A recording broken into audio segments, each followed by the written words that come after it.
Pues vamos a continuar. Igual, si se interrumpe un poquito la plática porque se caiga un poquito la señal, me interrumpe, no hay problema. Nomás me dicen que hay falla ahí en el sistema. Entonces, seguimos revisando el grupo de enfermedades autoinmunes. Estábamos revisando ahora sí que la enfermedad autoinmune prototipo que marca el texto, que es el lupus eritematoso sistémico, ¿verdad? Revisamos la parte de la fisiopatogenia, el involucro de los anticuerpos antinucleares, ¿verdad? ¿Qué pruebas podemos utilizar en el laboratorio, ¿verdad?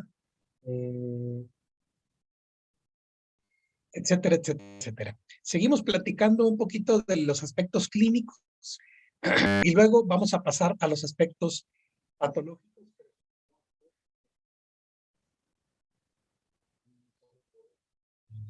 Una de ellas que llega a nuestras manos en los pacientes que tienen lupus, en su seguimiento, pues son las biopsias renales, ¿no?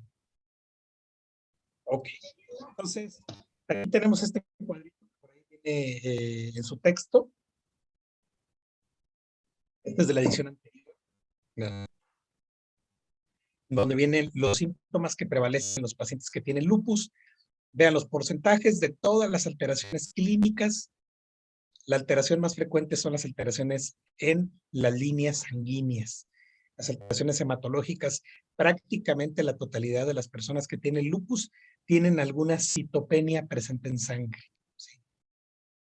Y bueno, me refiero cuando están en una etapa de actividad, ¿verdad? Cuando el lupus está activo, porque cuando se encuentra en remisión, por lo regular, pues los síntomas no están presentes y las líneas sanguíneas en los estudios de laboratorio están dentro de lo normal, pero refiriéndonos a una etapa de agudización, ¿verdad?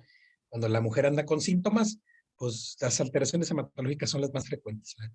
Y cuando hay sintomatología, eh, les digo, encontramos afección de las tres líneas, ¿verdad? Podemos encontrar trombocitopenia, podemos encontrar anemia e incluso leucopenia, ¿verdad? Y algo de lo que se relaciona mucho con el aspecto de que la paciente se sienta mal, se sienta decaída, asténica, ¿verdad? Como lo marca ahí en la quinta hilera, cuarta quinta hilera, ¿verdad? La astenia, que también es otro de los síntomas más frecuentes en una agudización de lupus, que la mujer se siente cansada, no descansa bien, no duerme bien, en todo el día anda como atolondrada, como zombie, por decirlo así, ¿verdad? Asténica, va de la mano con la anemia, ¿verdad? Entre más intensa sea la anemia, pues obviamente la sensación de malestar va a ser mayor, ¿verdad? Otras manifestaciones también descritas, pues la presencia de afección articular y muscular, dolores musculares y artritis. Acuérdense que en el lupus la artritis es una sinovitis, ¿verdad? Se relaciona clínicamente con una sinovitis no erosiva. ¿Qué quiere decir esto? No es una sinovitis que nos genere destrucción de las articulaciones, como lo es, por ejemplo, con la artritis reumatoide. La artritis reumatoide sí nos da origen a una sinovitis con una destrucción de las articulaciones, ¿verdad? Pero sí, muchos pacientes se quejan de dolores musculares, dolores en las articulaciones, que de hecho se corrobora en la clínica, ¿verdad? Yo por ahí les decía que cuando ya estén en el servicio social, les va a tocar, ¿verdad? Donde estén en la comunidad, en el seguimiento, ¿verdad? Porque ustedes van a ser médicos de primer contacto, ¿verdad? Pacientes que tienen lupus, ¿verdad? Obviamente la prevalencia pues es alta, ¿verdad? Y muchas de ellas pues tienen tratamiento. Eso estamos de acuerdo, ¿verdad? Como el Hospital General. En dado caso, o incluso algunas León, ¿verdad? Bueno, aquí el detalle es que si tienen ustedes una paciente con lupus, son pacientes que tienen que hacerles una buena exploración física, ¿verdad? Porque a lo mejor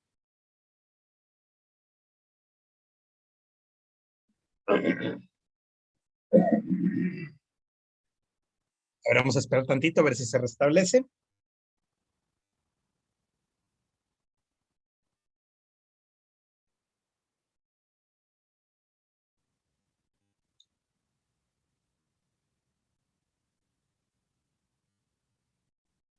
A ver cómo vamos, ¿ya se escucha bien ahí? 1, 1, 2, 2, 3, 3, ¿ya regresó?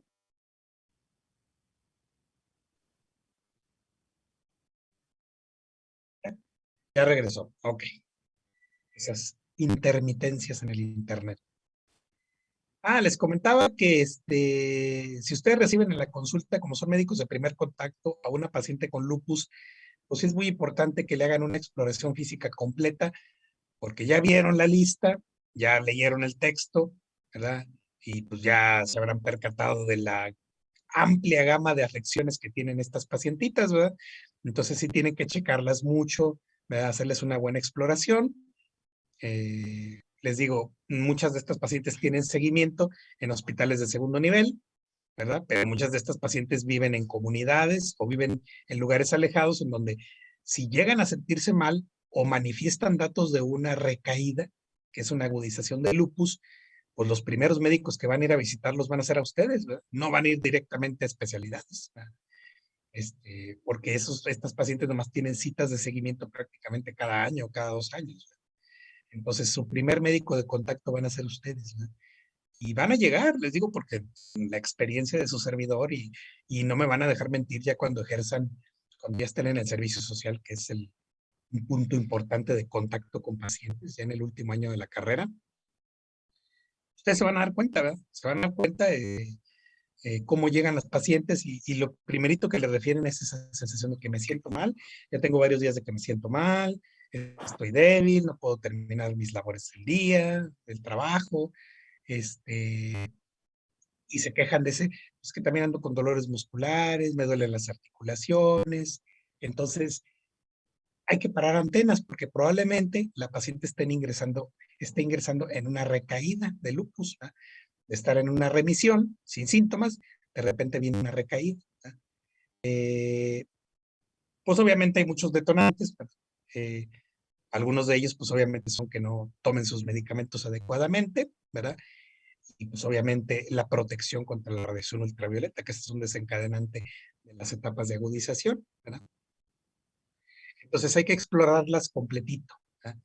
Hay que checarle sus articulaciones. Una forma muy sencilla de checar las articulaciones, pues es checar las articulaciones de la mano, porque muchas de ellas manifiestan dolor en las articulaciones, en los nudillos, hay que hacer exploración ahí, ¿verdad? Y muchas de las veces se puede corroborar el derrame, ¿verdad?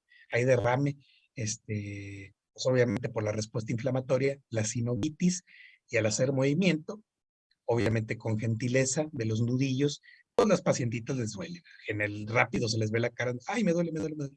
Bueno, esa es la manifestación de la sinovitis, ¿verdad? Y bueno, ya van ustedes corroborando todo el cuadro clínico. Eh, le toman estudios de laboratorio, hay que solicitar estudios de laboratorio, a ver cómo se encuentra su línea hematológica, cómo está de su funcionamiento renal, porque aunque esté en remisión, si la paciente tiene una recaída, también puede haber una afección renal o una progresión en la afección renal. Ahorita lo vamos a revisar, ¿verdad? Este, Otra cosa que hay que preguntar a las pacientes que tienen lupus es si tienen asociados el fenómeno de Raynaud, ¿verdad?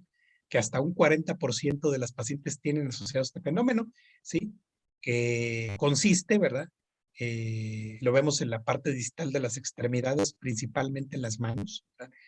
En, Tienen episodios de vasoconstricción periférica y vasodilatación periférica, que esto clínicamente se ve porque las manos se les ponen intensamente moradas, ¿sí? Incluso algunos de ellos tienen dolor, las manos se hinchan un poquito y posteriormente viene una etapa de vasodilatación en donde las manos de estar todas moradas se empiezan a poner rojas, rojas intensamente y luego desaparece. Algunos de estos eventos son desencadenados por el frío, por ejemplo. Entonces, hay que preguntarle a la paciente si tuvo algún fenómeno de Raynaud en el proceso. Hay que preguntar, hay que explorarla a nivel de tórax, a ver si no se le escucha algún frote, algún ruido, ¿verdad? Porque puede haber una inflamación de las membranas serosas, una pleuritis, una pericarditis, ¿verdad? Entonces, lo que quiero yo llegar con esta diapositiva es que las pacientes que tienen lupus tienen una muy, muy amplia gama de síntomas que pueden tener en una recaída y que ustedes están obligados a preguntar, a interrogar, a indagar, ¿verdad? No vamos a ser reumatólogos en esta presentación, pero sí que entiendan que es una enfermedad no rara, con relativa frecuencia se van a enfrentar a pacientes y siempre hay que tener en mente las alteraciones y cosas que ustedes tienen que ir a checar, ¿verdad?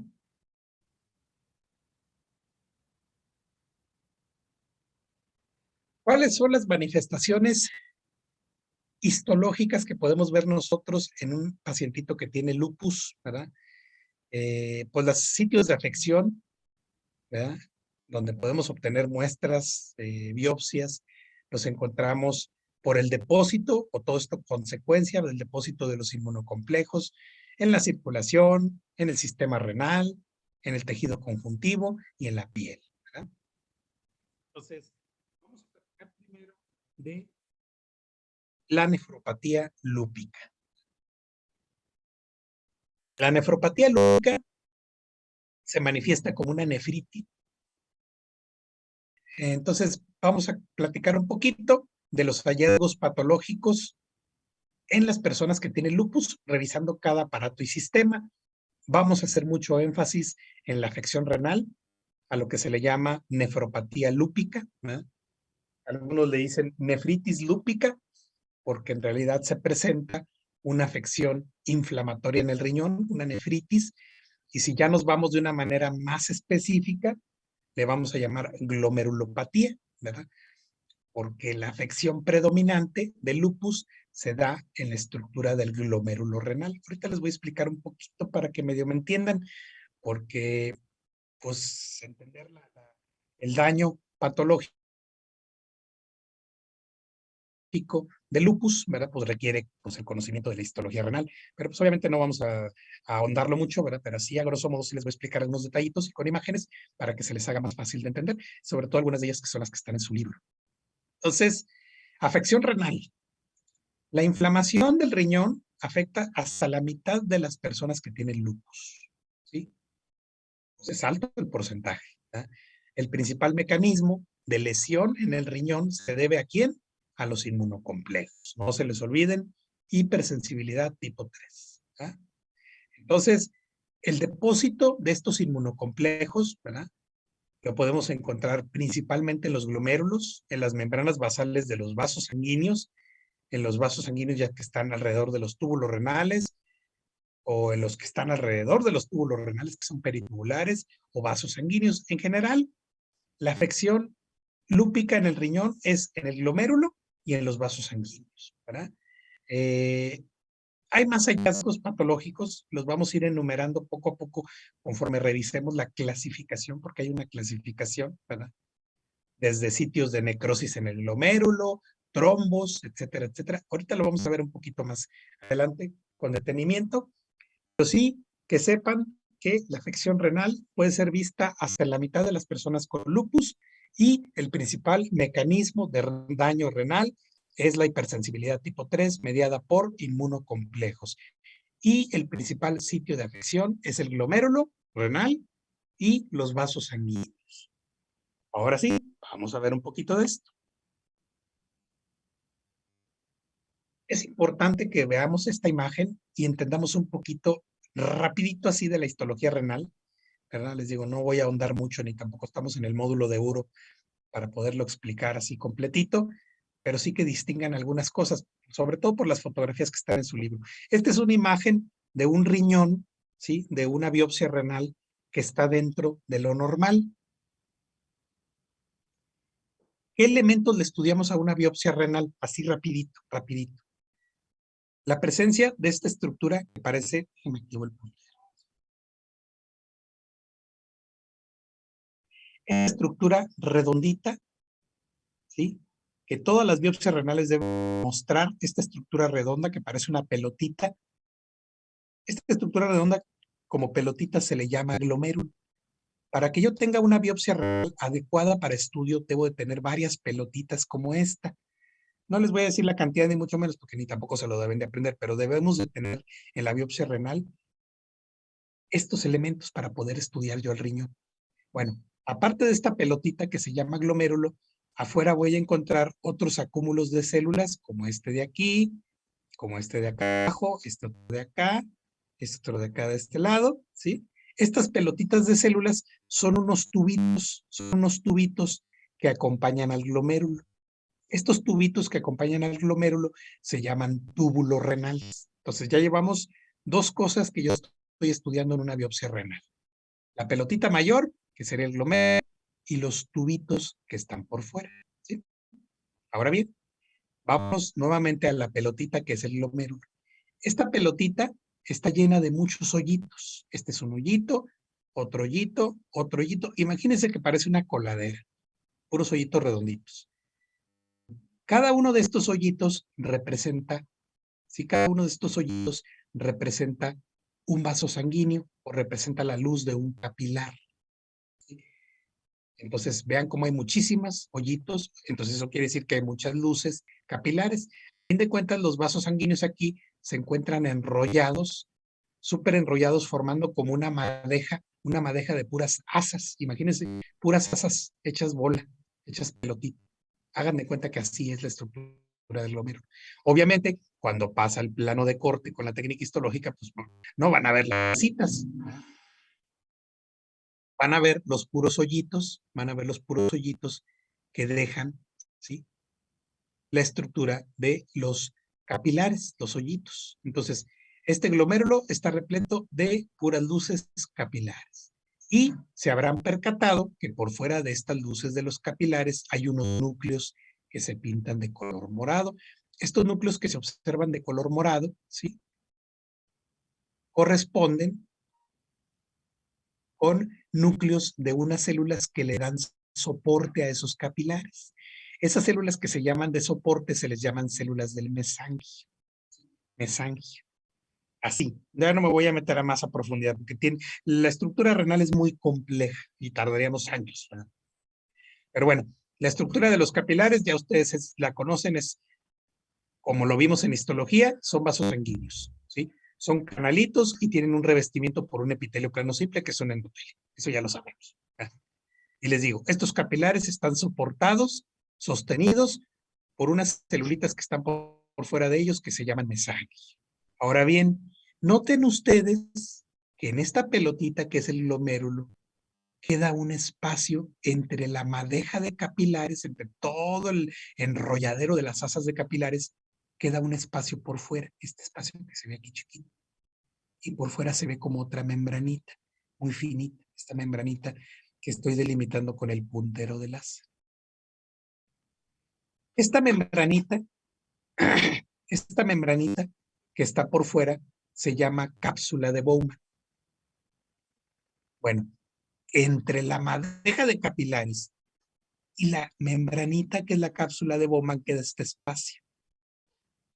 Todos los glomérulos tienen este espacio normal. Obviamente es un espacio pequeño, no es muy grande, ¿sí? Este espacio se llama espacio urinario. ¿En qué consiste rápidamente la fisiología renal? La sangre que llega por estos capilares se filtra por membranas especializadas que hay aquí y aquí se forma un ultrafiltrado. Es, digamos que el primer tipo de orina que se forma se vacía aquí en este espacio urinario. Por eso se le llama así espacio urinario. Y este espacio, entonces les digo, queda entre la madeja de capilares y esta membranita que está por fuera, que es la última parte del glomérulo, que se le llama cápsula de Bowman. Esta es una biopsia renal normal. Vamos a revisar a continuación, cuáles son los cambios morfológicos que ocurren, ¿sí?, en los distintos estadios que tiene el lupus con afección al riñón. A grosso modo, ustedes no van a ser nefropatólogos ni mucho menos. Hay una clasificación de la Organización Mundial de la Salud, ¿sí?, de la OMS, donde establecen patrones histológicos que se observan en la nefropatía lúpica, ¿sí? Obvio, estos estadios, ¿verdad?, implican una evolución de la enfermedad renal hasta una etapa terminal, ¿verdad? Desgraciadamente hay muchos pacientes con lupus que llegan incluso hasta un protocolo de trasplante, ¿verdad?, porque ya están bien tronados los riñones, ¿verdad? o pacientes con lupus que se cuidan mucho y que prácticamente no necesitan de biopsia renal en toda su vida. ¿Sí? Una característica de estos patrones histológicos, ¿verdad?, es que no son específicos, desgraciadamente, de lupus. Hay otras afecciones de otras enfermedades que pueden producir estos patrones, ¿sí? Por eso es muy importante conocer la clínica y conocer el antecedente del paciente, pues para ver qué es lo que vamos a buscar, ¿verdad? Porque hay enfermedades que también me pueden remedar estos hallazgos. Y una más frecuente que el lupus, pues es la nefropatía diabética. La nefropatía diabética me puede producir algunos patroncitos como estos. Entonces, vamos a revisar, obviamente centrándonos en el lupus, en qué consisten estos hallazgos. Les digo, algunos de ellos vienen con fotografías en su texto y obviamente para que entiendan cómo se da esa afección del glomérulo. Rápidamente, clase 1, que sería la más light de todas, nefropatía mesangial mínima o glomerulopatía mesangial mínima, como le quieran decir. La clase 2, glomerulopatía proliferativa mesangial, ¿sí? Clase 3, glomerulopatía proliferativa focal. Clase 4, proliferativa difusa, que ahí está como da problemas. ¿Ah? La número 5, glomerulopatía membranosa. Y la clase 6, la nefritis esclerosante avanzada. Obviamente ya en esto estamos hablando de prácticamente un riñón terminal. ¿Eh? Entonces, ¿en qué consiste?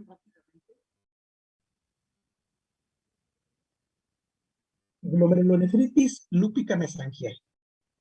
Ok. De un 10 a un 25% de los pacientes, ¿sí? ¿Cuál es la característica de la glomerulonefritis lúpica mesangial? Sí, hay una proliferación del mesangio. ¿Se acuerdan de las células que les dije que eran soporte? Sí, que eran soporte de los capilares en la madeja de asas. Bueno, aquí hay una proliferación del mesangio. Y esta proliferación del mesangio es secundaria al depósito de los inmunocomplejos. ¿Se acuerdan? Hipersensibilidad tipo 3. Digamos que el primer sitio que empieza a manifestar el depósito de los inmunocomplejos es el mesangio, todavía primero que los vasos sanguíneos, para que se den una idea. De hecho, hay series de la literatura que mencionan que prácticamente las personas que tienen lupus muy cercano al 100% de los casos tienen depósitos de inmunocomplejos en el mesangio, ¿eh? En las células mesangiales. Pero sí, si el paciente está cuidado, está con sus medicamentos, está en una buena remisión, puede estar en una etapa en donde la biopsia renal se puede ver normal prácticamente, pero sí hay depósito de inmunocomplejos. Claro, la única manera de sacarlos a la luz y poderlos ver es con microscopía electrónica o con inmunohistoquímica o inmunofluorescencia, porque ahí sí los depósitos se ven porque se ven, ¿verdad? Pero el paciente no tiene afección renal, no tiene síntomas, su riñón está bien, ¿verdad? Entonces, el primer sitio donde empieza esta fisiopatología de afección renal es en el mesangio y consiste en el depósito de inmunocomplejos. Entonces, cuando se da un aumento ligero del mesangio, ¿verdad?, levesón, se empieza a hacer más gordito el mesangio, el paciente le damos una clasificación clase 1. Cuando ya hay un crecimiento más intenso del mesangio, lo clasificamos como clase 2, ¿verdad? Y obviamente el incremento del mesangio que origina que el espacio urinario, que es donde se vacía el primer filtrado de la orina, que es el que le expliqué que estaba entre la membrana y la madeja de capilares, ese espacio tiende a reducirse en tamaño, se ve más chiquitito, porque obviamente el mesangio ocupa más espacio. Y el glomérulo, la pelotita, se vuelve más gordita, ¿sí? Entonces, si hacemos una inmunofluorescencia, pues vamos a encontrar el depósito de, obviamente, inmunocomplejos, complemento en el mesangio, que sería este primer sitio de afección. Vámonos a las formas ya un poquito más graves de la afección por lupus. Cuando los pacientes ya se encuentran en una etapa 3 en adelante, muchos de ellos ya tienen síntomas, ¿sí? Ya tienen síntomas y son pacientes que ya llegan con ustedes diciéndoles: ay, doctor, me siento muy mal, estoy hinchada, Ustedes la ven a la pacientita y la ven hinchada de sus piernas, hinchada de sus brazos, la ven débil, cansada, e incluso les pueden decir que están orinando sangre, están teniendo hematuria. Y le toman unos laboratorios y sí, está el tiradero de proteínas por el riñón. Y aquí hay una glomerulopatía con datos clínicos y de aquí del 3 en adelante el riñón sí corre peligro. Entonces hay que prestarle mucha atención a estos grupos de pacientes y desgraciadamente la mayoría de los pacientes que tienen una afección renal sintomática pues, se encuentran en la etapa 4, que de hecho es la que sigue, ¿verdad? Pero también muchos se encuentran en esta, que es la etapa 3. La etapa 3 y la etapa 4 se parecen mucho.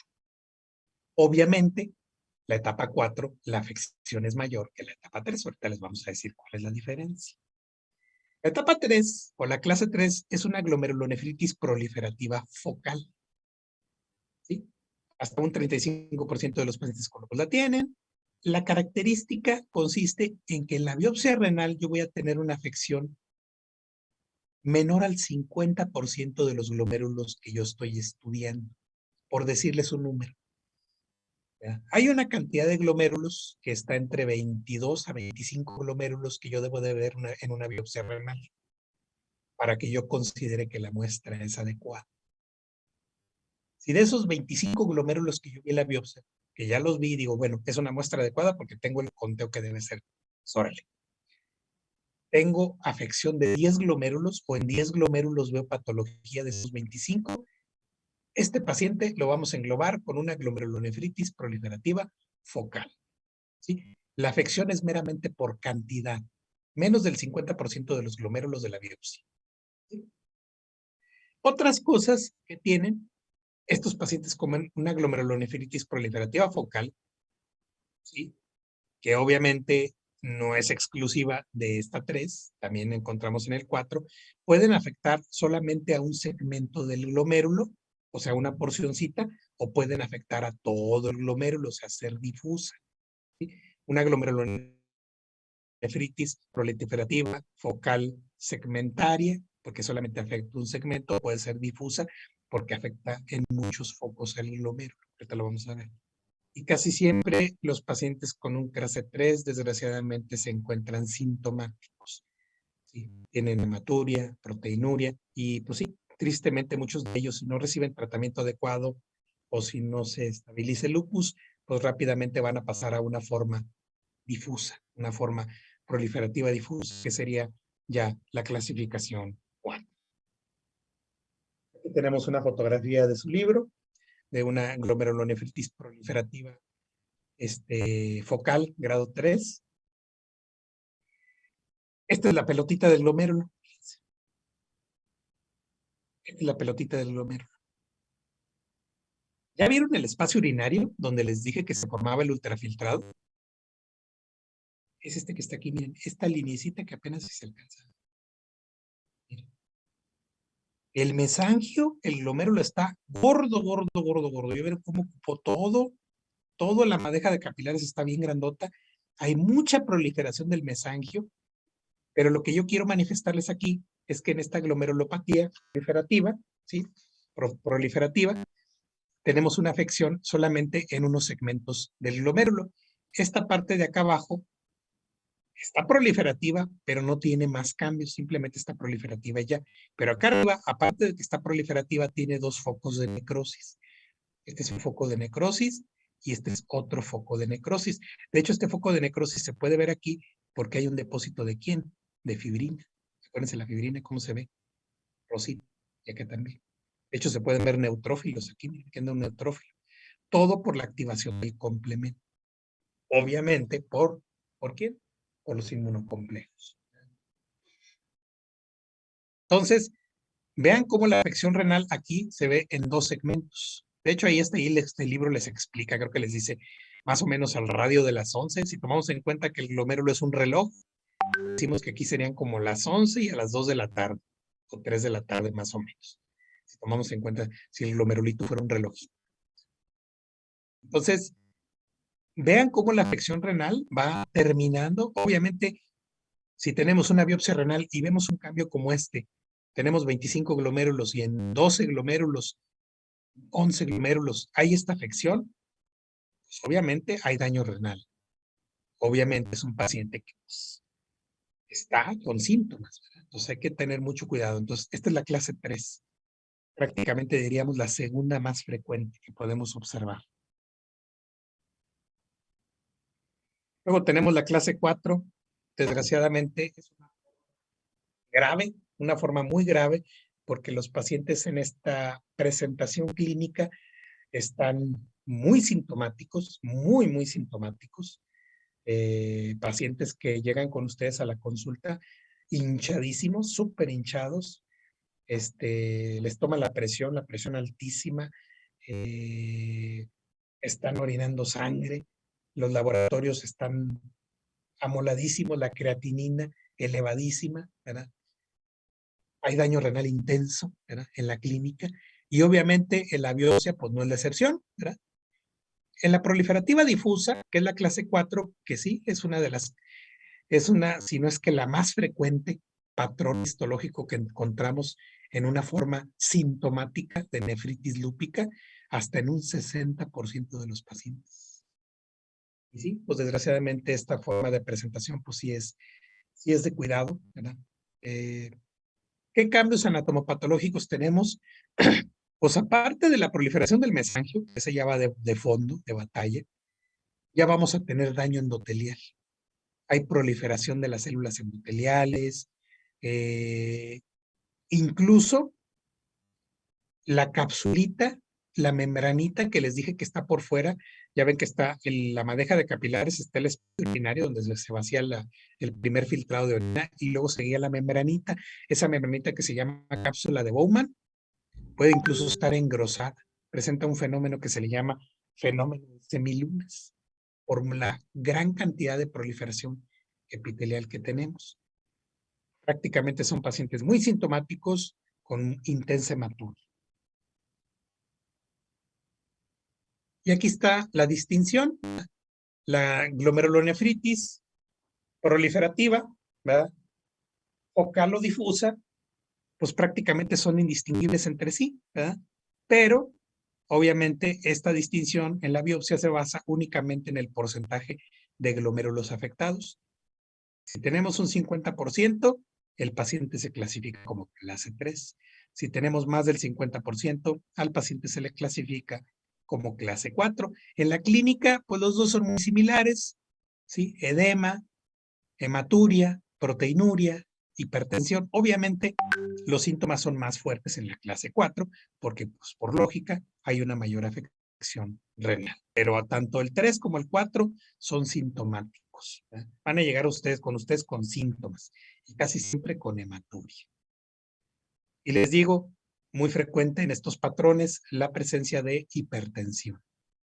Y obviamente, datos de insuficiencia renal. ¿Ya? Que puede ser desde leve hasta grave. Obviamente, si ya presentamos datos de insuficiencia renal grave, pues estamos en un paciente con una clase 4. ¿Verdad? Estas son las dos formas de presentación más frecuente en una nefritis lúpica. La más frecuente, clase 4, y en segundo lugar, clase 3. Para que se prepara más frecuente y una de las más graves y que requiere atención inmediata en un hospital, al igual que la clase 3 también, no queda además tampoco, porque son pacientes sintomáticos. Entonces, vamos a pasar a otras formas de presentación, ¿verdad? De glomerulopatía lúpica, que obviamente estas también manifiestan síntomas, son menos frecuentes, ¿verdad?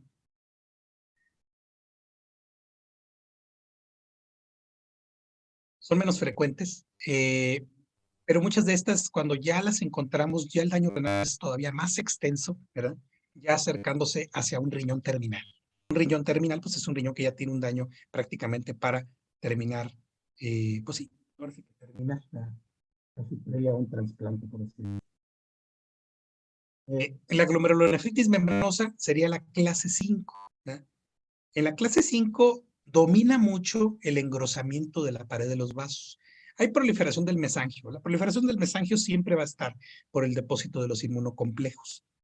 Pero En el caso de la membranosa, el engrosamiento de las paredes de los vasos por el depósito tan excesivo de inmunocomplejos se vuelve más notorio. Ahorita lo vamos a ver. Aquí tenemos un ejemplo nuevamente de una proliferativa difusa. ¿Vean? Pero el mesangio, todo lo que da, prácticamente el espacio urinario es muy pequeñito. Y aquí, vean, con una técnica de inmunofluorescencia, todo lo que se pinta de color verde manzana intenso, pues es todo el depósito de los inmunocomplejos en el mesangio, ¿verdad? Obviamente los hoyitos que quedan ahí, todos los hoyitos que se ven negros, pues son los vasos sanguíneos, son los capilares. Y ahora todo lo que se pinta de color verde manzana es el mesangio, pero obviamente se pinta positivo porque los anticuerpos reaccionan, ¿verdad? Pues obviamente con los autoanticuerpos ahí depositados en el mesangio. La clase 5, pues la vemos hasta en un 10 a un 15% de los pacientes con nefritis lúpica. Clínicamente, pues podemos encontrar datos de proteinuria grave, síndrome nefrótico, ¿verdad? Incluso este dato, ¿verdad? De una glomerulonefritis membranosa la podemos encontrar asociada a una fase 3, ¿sí? Una etapa 3 o una clase 4, ¿verdad? Asociadas. ¿Qué es el signo histológico llamativo de una glomerulopatía membranosa por lupus? El engrosamiento de la pared de los vasos es tan fuerte, tan intensa, que incluso los vasos sanguíneos hacen un signo que se llama signo del asa de alambre. Cuando encontramos el signo del asa de alambre, sí nos habla de que la enfermedad está muy activa, sí, y hay muchísima proliferación endotelial por el depósito de los inmunocomplejos. De hecho, aquí lo tenemos en esta imagen, viene también en su texto. La fotografía de arriba es una biopsia renal teñida con PAS, no es hematoxilina iosina, es con PAS, ácido periódico de Schiff, para marcar las membranas basales. ¿Sí? Vean cómo se remarcan los bordes de los vasos sanguíneos, los bordecitos.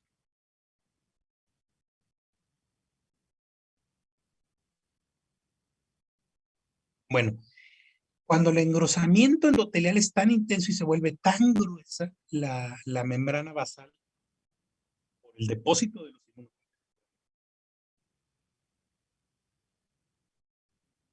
se le llama signo del asa del alambre, signo de asa de alambre, porque recuerda mucho a las asitas de alambre que utilizamos en microbiología para inocular. Yo creo que ya habrán tenido prácticas de microbiología o si ubican dentro de la inoculación de las muestras o el manejo de las muestras en el laboratorio de microbiología, se usan unas asitas de alambre que uno las sostiene de un extremo con un palito y en el otro extremo hay una asa de alambre pequeñita. Bueno, por ese parecido que da el engrosamiento del endotelio, recuerda una cita de alambre, la punta de una cita de alambre, por eso se le llama signo del asa de alambre. Ahora bien, imagínense que yo agarro este pedacito y lo veo con el microscopio electrónico, este que estoy tanto señalando, y lo veo y me vengo para acá. Todo lo que está señalado con las cabezas de flecha, que se ve negro, un material electrodenso negro, ese material no debe de existir. Bueno, todo este material negro son los inmunocomplejos. Y ya vieron cómo engrosaron, pero feo, la membrana basal. Hay un engrosamiento cañón de la membrana basal por el depósito de los inmunocomplejos. De hecho, aquí está marcado un glóbulo rojo que pasa dentro del vaso sanguíneo, y como ER de eritrocito. ¿Verdad? Acá está marcado como EU el espacio urinario. ¿Verdad? End de endotelio. ¿Verdad? Aquí de hecho está la luz del capilar, pero aquí en color negro intenso el depósito de los inmunocomplejos.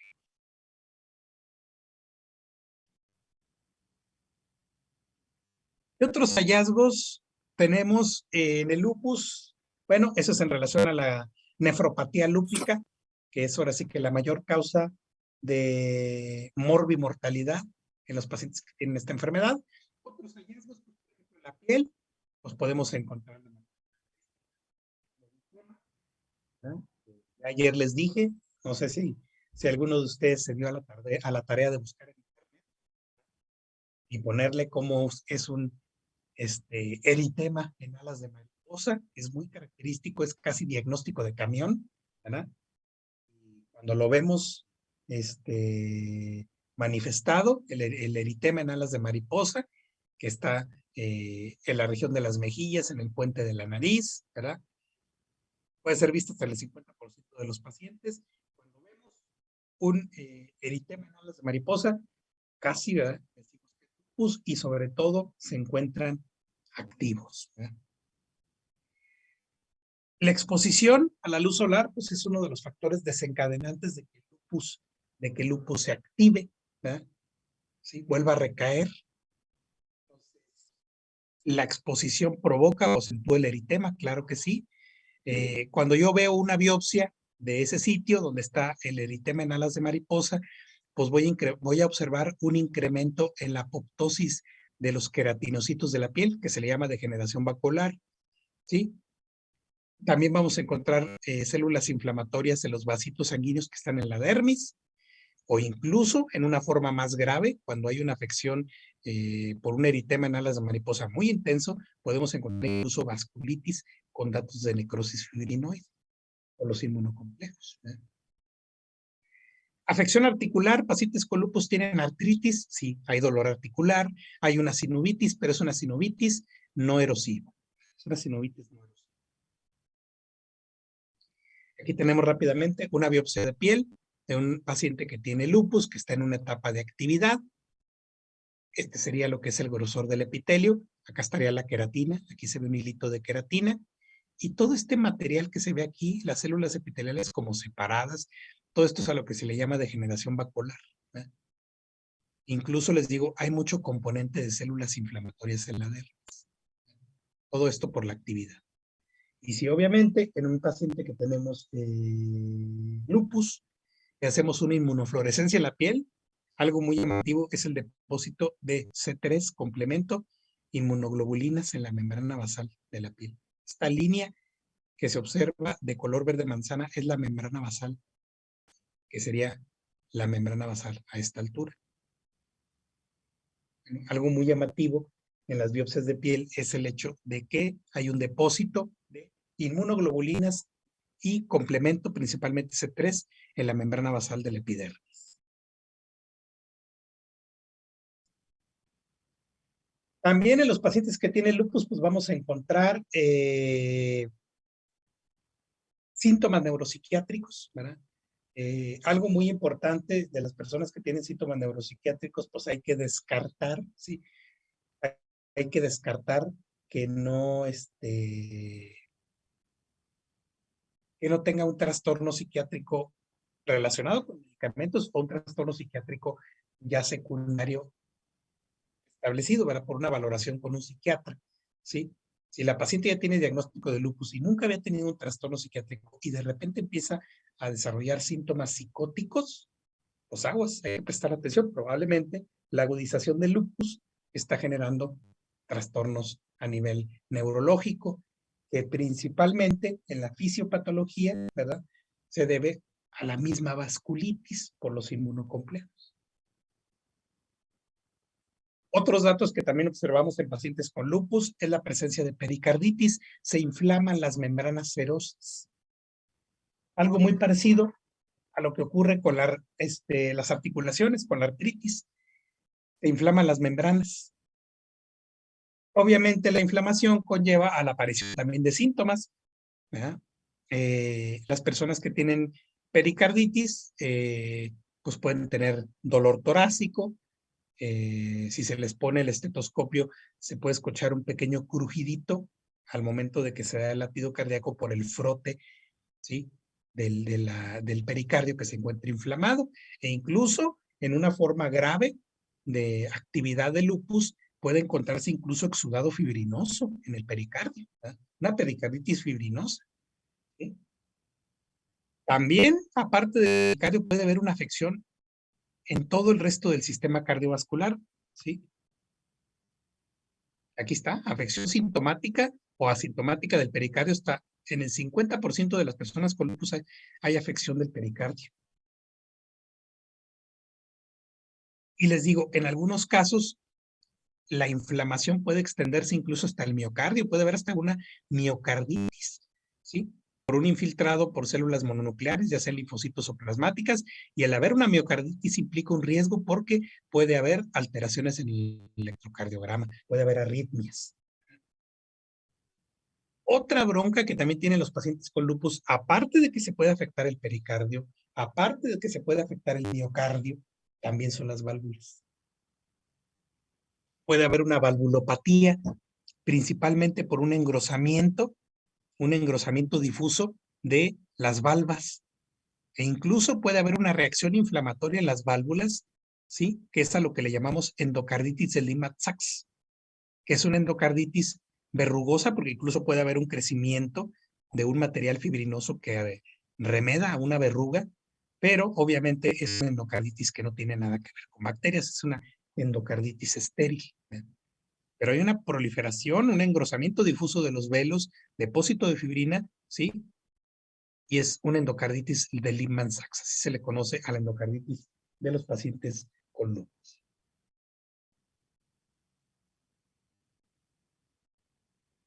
Vean cómo los cambios en muchos órganos son muy difusos. En el vaso podemos encontrar crecimiento del vaso, engrosamiento capsular, hiperplasia de los agregados linfoides. Otro dato.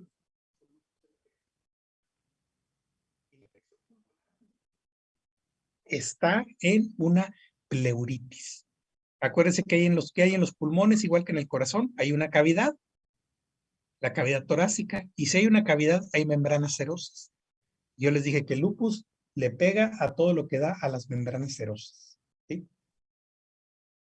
Entonces, ¿qué afección hay en las membranas serosas en los pulmones? Pues hay una pleuritis, incluso puede haber una pleuritis fibrinosa, depósito de fibrina, e incluso derrame pleural. Las pacientes se pueden quejar de problemas de dificultad respiratoria, se puede tomar incluso una radiografía de tórax y puede verse un discreto derrame pleural bilateral, ¿verdad? Y la afección pleurítica se puede ver hasta en el 50% de las pacientes con lupus. Por eso es muy importante que la paciente que tiene lupus o que ustedes sospechan de una activación de lupus, estas pacientes hay que hacerles una buena exploración física, ¿sí? Hay que ponerles el estetoscopio, ¿sí? Póngales el estetoscopio en su región pectoral, escúchenle su corazón, escúchenle sus campos pulmonares, si se escucha un frote pleural por una pleuritis, ¿verdad? Hay que escuchar, ¿verdad? Hay que hacer una buena exploración física por la afección tan extensa que genera esta enfermedad. Entonces, yo creo que de batalla en una exploración física de una paciente con lupus es chequeo de articulaciones, chequeo de campos pulmonares, chequeo de ruidos cardíacos, ¿sí? Eso no se nos puede pasar para nada, ¿verdad? Ok, otros hallazgos también, pero esto ya son hallazgos patológicos en especímenes de biopsias, ¿verdad? Sobre todo en la médula ósea, podemos encontrar fragmentos de núcleos de células muertas, pues, obviamente por la citolisis, por todo este evento inmunológico, y estos agregados de núcleos fragmentados se les conocen como cuerpos de LE o cuerpos hematoxílicos, y los podemos ver en las biopsias de médula. Casi siempre, algunos los describen en el vaso o en ganglio linfático, pero no, son más frecuentes vistos en biopsias de médula ósea. Y como les digo, los ganglios linfáticos por la misma afección pueden estar aumentados de tamaño, puede haber folículos hiperplásicos e incluso hay descripciones de pacientes que tienen lupus que pueden tener verdadera linfadenitis necrotizante por la intensa inflamación que tiene el ganglio. Entonces, si la paciente con lupus está activa, pues que no les extrañe que si le hacen un chequeo en su cuello, una palpación en su cuello, puedan palpar algunos ganglicitos por ahí creciendo.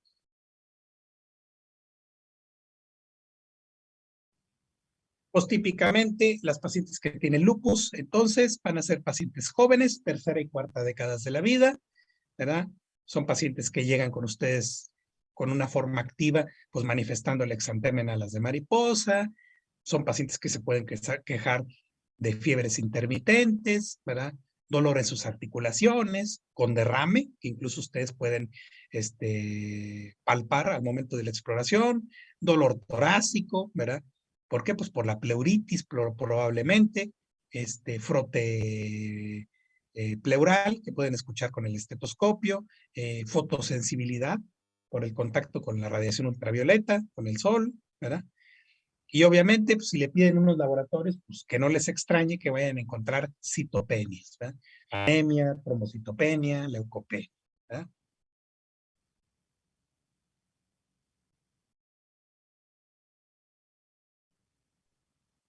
Claro, si encontramos hallazgos clínicos como hematuria, una prueba de laboratorio que nos dice que tienen cilindros de eritrocitos, sí, pues obviamente, paciente que llega con hipertensión, toda hinchada, hematuria, pues hay que parar antenas. Esta paciente tiene afección renal rápidamente, hay que pedirle pruebas de funcionamiento renal y sí, ¿verdad? Ya ustedes como médicos generales de inmediato canalizarla a nefrología, ¿verdad? A nefrología. Los pacientes que tienen lupus son vulnerables, ¿verdad?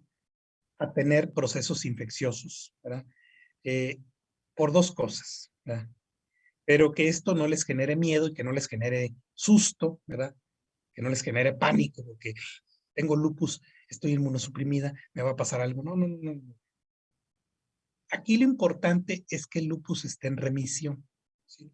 Si el lupus está en remisión, prácticamente la calidad de vida de la mujer es normal, no pasa nada. Pero sí, si son pacientes que están tomando fármacos inmunosupresores, pues obviamente para mantenerse en remisión, pues claro que tienen mayor vulnerabilidad a poder adquirir una infección o complicarse, porque ya están tomando inmunosupresores. Entonces, las pacientes con lupus, pues se les recomienda que, que tengan un chequeo clínico más continuo, que ante cualquier luz que vean de alguna infección, se atiendan de inmediato para que la infección no se complique. ¿Por qué? Porque a fin de cuentas, pues están tomando medicamentos inmunosupresores y el manejo de una infección, pues tiene que ser con más cuidado, sea la infección que sea. Es una infección dental, una infección en una herida o ya una infección más fuerte, ¿verdad? De entrada, los pacientes con lupus tienen una disfunción inmunitaria. Su sistema inmunológico está alterado, pues obviamente por todos los autoanticuerpos. Entonces, pues también se vuelven vulnerables a infecciones por esta desestabilización del sistema inmune. Pero volvemos a lo mismo. Paciente con lupus que se encuentra en remisión, que se encuentra bien en la clínica, su sangre está bien, no tiene problemas renales, o sea, se encuentra en una buena remisión, va a tener una vida normal, ¿verdad? No es tanto de qué preocuparse, pero pues hay cosas que hay que tener en mente. Y lo que les digo, la mayoría de las veces con tratamiento adecuado, la enfermedad se caracteriza, puede tener exacerbaciones y remisiones, o incluso remisiones de periodos de vida muy largos, hasta décadas, sin que los síntomas regresen. Es en realidad el lupus una enfermedad crónica, es una enfermedad que no se quita, ¿sí? No se cura, porque ahí va a estar, la producción de ANAS ahí va a estar, pero si ustedes se mantienen en remisión y con tratamiento, pues obviamente la producción de los anticuerpos va a ser muy mínima. Y al haber muy poca producción de anticuerpos, pues obviamente no va a haber síntomas, ¿sí? Porque no va a haber activación de complemento, no va a haber inflamación, bla, bla, bla, bla, que ya saben. Entonces aquí lo importante es que se siga su tratamiento, se sigan las indicaciones y evitar los factores de riesgo que pudieran desencadenar una activación como el contacto a la luz ultravioleta. Entonces, eso es en relación al lupus. Hay otras formas de presentación de lupus. Les digo, no vamos a ser reumatólogos, no me voy a meter mucho en ellas, nomás les vamos a mencionar que son formas clínicas de lupus que son más leves, ¿verdad? Y que a lo mejor hay otras manifestaciones que dominan más la enfermedad, ¿verdad? Hay un lupus que se llama lupus eritematoso discoide crónico, ¿sí? La característica de este lupus es que tiene muchas manifestaciones en la piel, ¿verdad? Las manifestaciones sistémicas, o sea, los síntomas sistémicos son raros, ¿verdad? Lo que predomina en estos pacientes son placas en la piel, ¿sí? Placas que se rodean de un borde eritematoso, son plaquitas en donde hay un proceso de descamación o incluso un engrosamiento de la queratina y principalmente las personas que tienen lupus discoide tienen una afección de la cara y del cuero cabelludo. Las imágenes clásicas de un lupus discoide crónico, ahorita las vamos a ver, es una imagen como esta. Vean las placas engrosadas de la piel y el borde eritematoso, ¿sí? Y la afección de la cara, ¿sí? Este es un lupus discoide crónico. El 35% de los pacientes tienen ANAS positivos, ¿verdad?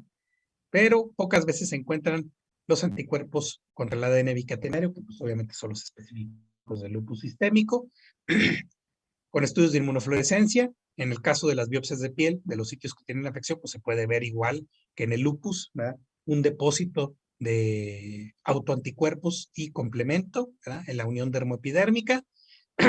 Lo característico del lupus discoide crónico es que es una enfermedad confinada a la piel, ¿sí? Solamente un pequeñísimo porcentaje, máximo un 10%, pudiera tener manifestaciones sistémicas, pero ya después de muchos años de tener las lesiones en piel. Entonces, hasta cierto punto, el lupus eritematoso discoide se mantiene limitado en la piel. Que es importante cuando se presenta la aparición de estas placas, pues obviamente hay que acudir con su dermatólogo para que él se encargue de manejar la terapia adecuada para las lesiones y darle un seguimiento. Hay otro tipo de lupus que se llama lupus eritematoso cutáneo subagudo, ¿verdad? Este lupus, ¿verdad? También tiene una afección cutánea, afección en piel, ¿verdad? La afección de la piel en el lupus cutáneo subagudo tiende a ser más generalizado. No es como en el discoide, que se da una afección en la cara, ¿verdad? Y en el cuero cabelludo, no. No. Este afecta a las extremidades, puede afectar al tronco, ¿verdad? La afección en el lupus eritematoso cutáneo subagudo es muy superficial y cuando desaparecen las lesiones no dejan cicatriz. Algunos de ellos, ¿verdad? De estos pacientes pueden tener síntomas sistémicos leves, ¿verdad? En el caso del lupus eritematoso cutáneo subagudo, podemos encontrar por ahí asociación con anticuerpos contra el SSA y un haplotipo asociado que es el HLA-DR3. ¿Verdad? Para algunos, el lupus cutáneo subagudo, ¿verdad? Lo clasifican como un punto intermedio entre el lupus sistémico, ¿sí? Y el lupus que solamente afecta a la piel, ¿sí? Como una especie de lupus leve. También igual, cuando se manifiestan estas lesiones, pues hay que acudir con el dermatólogo, ¿sí? Hay que acudir con el dermatólogo para, primero, clasificar bien las lesiones y posteriormente recibir un tratamiento para que esto se vuelva más generalizado. Son lesiones como estas, miren. Son lesiones superficiales, eritematosas, en las extremidades. En algunas ocasiones también lo podemos ver en cara, ¿verdad? Una forma de lupus más leve. Incluso también existe un síndrome de lupus desencadenado por medicamentos, ¿verdad? Hay algunos medicamentos, ¿verdad? Que están descritos en la literatura, que en algunos pacientes desencadenan un síndrome similar. Es un lupus inducido por medicamentos, como la procainamida, la isoniazida, y viene una lista en su libro. Importante que los tengan en cuenta porque algunos de ellos sí se usan en el ambiente clínico, ¿verdad? Entonces, hay que tenerlos en cuenta. También existe un lupus desencadenado por medicamentos, ¿verdad? Que obviamente es una presentación de lupus que desaparece si eliminamos el medicamento involucrado. O si quitamos el medicamento que nos está dando lata, pues, los síntomas se van. Okay. Vamos a dejar a un ladito el lupus y vamos a seguir hablando de las enfermedades autoinmunes.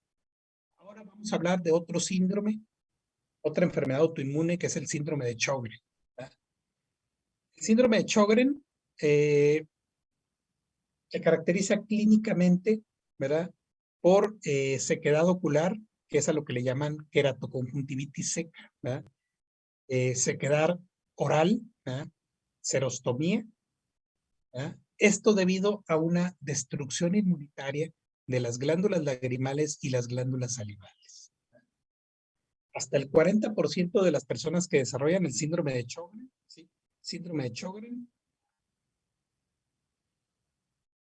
no tienen una causa aparente. Es como una lesión primaria, ¿verdad? Y aparecen de manera, ¿verdad? Entonces, síndrome de Sjögren, afección de glándulas lagrimales y salivales. Hay algunos pacientes que tienen síndrome de Sjögren en donde la destrucción inmunitaria incluso puede extenderse a otras glándulas, está descrito, como el páncreas, pero ya es algo más. La forma de presentación solamente pegándole a glándulas lagrimales y glándulas salivales. En el síndrome de Sjögren está establecida una fisiopatología, ¿verdad? Que tiene que ver con mecanismos celulares y mecanismos humorales, ¿verdad?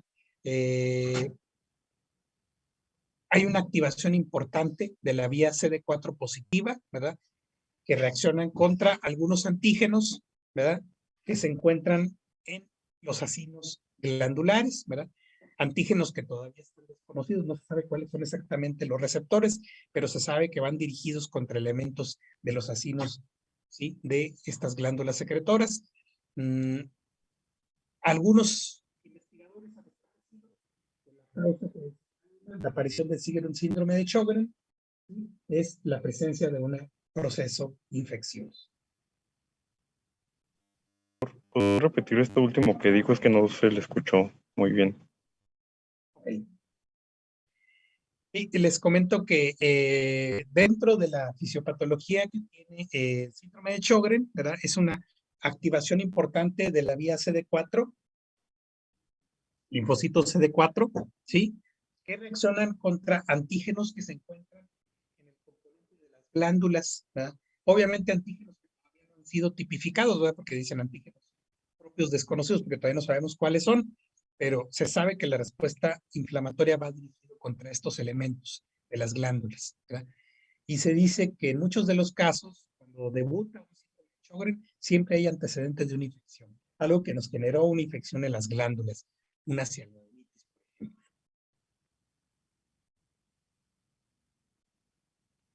Pues en un principio, las glándulas, tanto salivales o lagrimales, pues pueden mostrar un infiltrado que en un principio rodean a los conductos de las glándulas y posteriormente empiezan a rodear al epitelio de los acinos, ¿sí?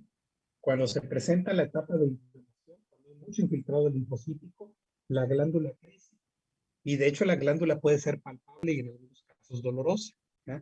Posteriormente, a la etapa de inflamación del infiltrado, viene una etapa de atrofia, ¿sí?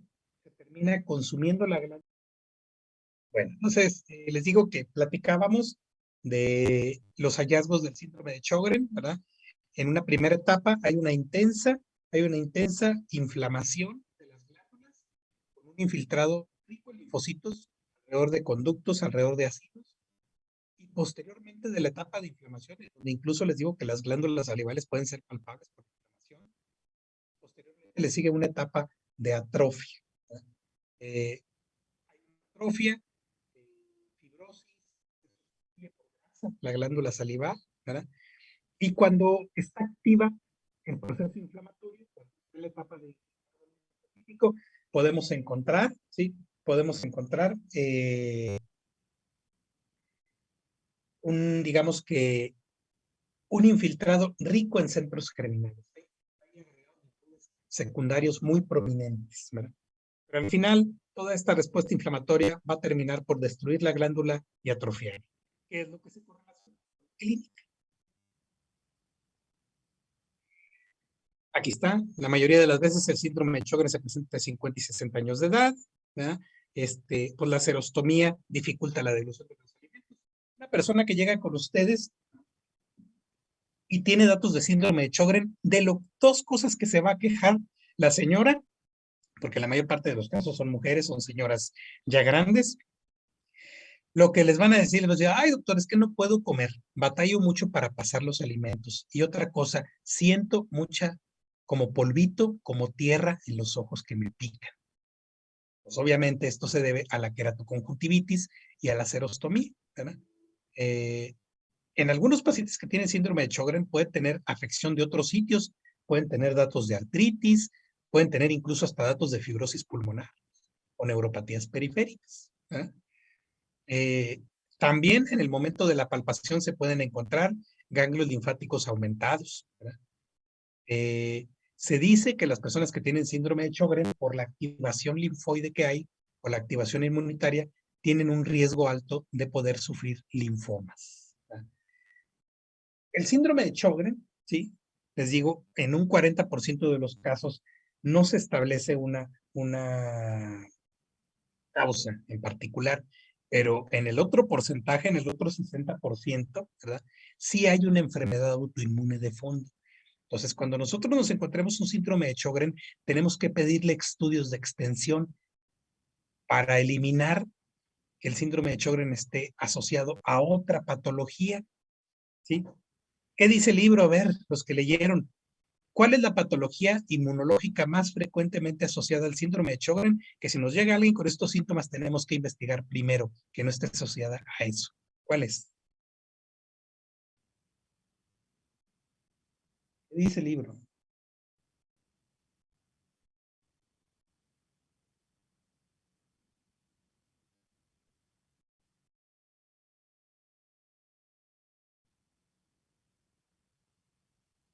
¿No? Está bien fácil, hijo.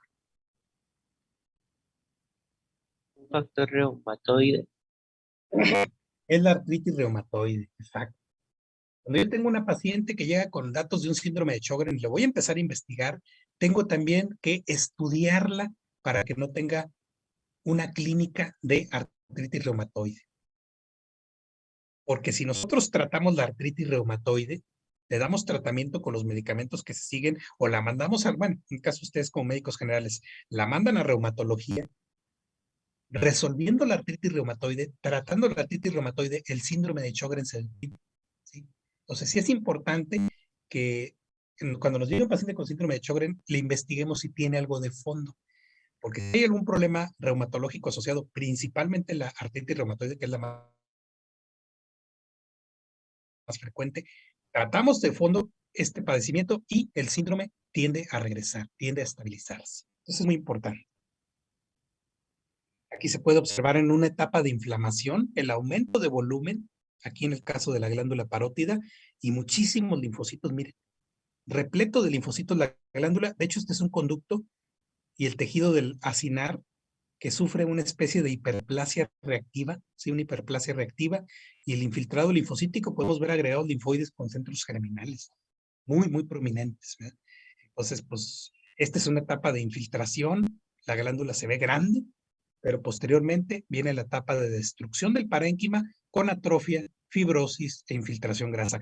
Obviamente, cuando los pacientes ya llegan con la xerostomía, con la queratoconjuntivitis, pues ya muy probablemente se encuentren en una etapa de atrofia.